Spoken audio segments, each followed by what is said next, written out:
This next trick is called eliminating compound fractions. And hopefully you've reviewed the essential skills at the beginning, because there's a couple ways of eliminating compound fractions. I'm going to pick one. I was just kind of deciding what I wanted to do there. And kind of run with it, but I'll mention the other one as well. So when I look at this problem, first thing I notice is I want to change everything into sines and cosines. So on my right hand side, I'm going to make this 1 over sine x. And on my left hand side, I'm going to change this to cos x plus sine x times sine x over cos x. And then my denominator, I have a sine x and a 1 over cos x. So let's write this a little bit simpler just so you guys can see what's going on. I have cos x plus, now I'm going to multiply these two together to get sine squared x over cos x. And then this guy's over 1. And then in my denominator, I would have sine x over cos x. Now, like I was saying at the beginning, there's a number of ways of getting rid of this compound fraction. So a compound fraction is anything where you have a fraction within a fraction. You can perform the operations as you would for order of operations. So I could add, and then I could divide, which would entail flipping the second fraction and multiplying. I could also flip the second fraction and multiply, like this guy, and then I could distribute. Or we can use the most commonly used trick, which is that you can multiply the top and the bottom by the lowest common denominator. So if I look at the denominators of my compound fractions, so that's a fraction within a fraction, I have a 1, I have a cos x, and I have a cos x. So my lowest common denominator would be cos x, and what I'll do is I'll multiply cos x top and bottom. I'm allowed to do this because really I'm only multiplying by 1. And then what you're going to do is you're going to distribute that cos x through the numerator and through the denominator. So you end up with cos x times cos x plus cos x times sine squared x over cos x all over cos x times sine x over cos x, which will then allow me to destroy the denominator. So I often call this destruction method because you're multiplying to destroy, right? We multiply all of our numerators to destroy our denominators.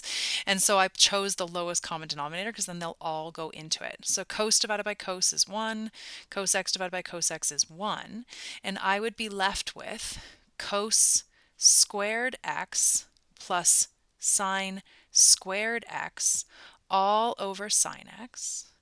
And then you should recognize your glaring identity, and you get 1 over sine x, and consider it done.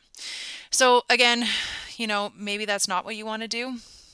I said I was only going to mention it, but you can always fast forward this if you don't want to listen.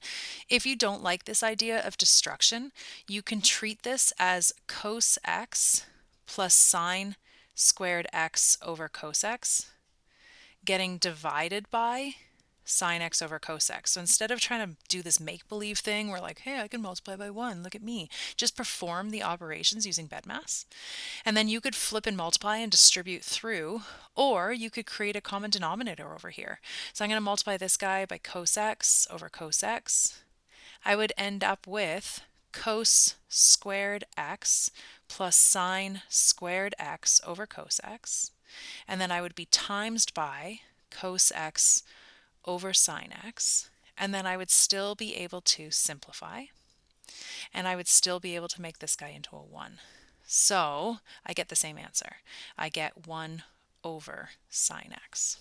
So when you're getting rid of compound fractions, we can do what I call the destruction method, which is where you multiply by the lowest common denominator to destroy all of these compound fractions. Or you can do this algebraically, right? You could do BEDMAS. I call this one creation. And I call it creation because you have to create a common denominator so that you can then flip and multiply, although this one did have an option beyond that as well. So now what I want you to do is I want you to pause the video and give this one a go. All right, draw my line down the middle. And I'm going to work on my left-hand side. Okay. let's change everything to sines and cosines. So cosecant x will be 1 over sine x. Tan x will be sine x over cos x. And cotan x will be cos x over sine x. Then you got to figure out what your lowest common denominator is. It is going to be sine x cos x. So I'm going to multiply the numerator by sine x cos x and the denominator by sine x cos x. If you're not sure how to come up with the lowest common denominator, right, look at them. I have a sine x, I have a cos x, I have a sine x. So I need a sine x and I need a cos x. Then I'm going to multiply these through. I get sine x cos x times 1 over sine x all over, I'm going to multiply sine x cos x by sine x over cos x, plus I'm going to multiply sine x cos x by cos x over sine x. And then let's start destroying. So sine x takes out the sine x, cos x takes out the cos x, sine x takes out the sine x, and I am left with a cos x on the top. And on the bottom, I have a sine squared x plus a cos squared x. Hopefully you're getting sick of the Pythagorean identities, right? This is equal to 1, so I'm left with just a cos x. Cos x over 1, right, which is just cos x, and left side equals right side. So that is trick D.